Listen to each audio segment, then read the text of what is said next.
2 weeks ago we lost Brianna. I didn't know her, I didn't follow her on TikTok, but we've all, every trans person here, every trans person across the country, we've all shared her experience. It doesn't matter if hate killed her, hate destroyed her life, just as it dominates the lives of all of us. Hate fueled by the press, by politicians, and, I'm sad to say, hate allowed by our allies who turn a blind eye. As I wrote this, I'm reminded of a famous quote by Dr. Angela Davis. In a racist society, it's not enough to be non-racist. You have to be anti-racist.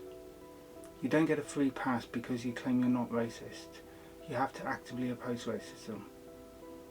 In a transphobic society, it's not enough to be non-transphobic. You have to be anti-transphobic.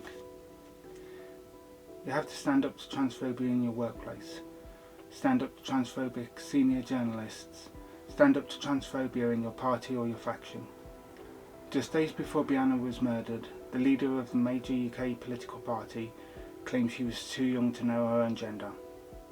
The day after she was murdered, another MP retweeted the LGBT Alliance, claiming that trans kids are just gay kids being converted. We've heard transphobic rhetoric echoed by MPs in Westminster and MSPs in Hollywood. As soon as it became known that she was trans, the mainstream press went out of their way to show her the maximum disrespect. After contacting her ophthalmologist to dead name her, they erased the fact she was a girl from their reports and referred to her as transgender teen. In a transphobic society, it's not enough to be non-transphobic. You have to be anti-transphobic.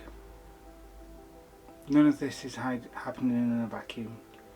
Brianna's murders didn't come out of the blue. It's a direct result of transphobia shown by politicians and newspapers. I didn't know Brianna, but I do know that she left behind family and friends that love her. The majority of people in the UK don't really care one way or another about us. Most people have a live and let live attitude. We must remember that gender critical crowd are a very small but very vocal group.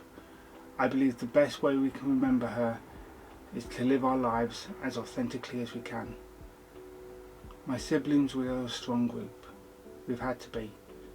We will mourn her, we will remember her, and with the help of our cis allies, we will overcome the hate that killed her.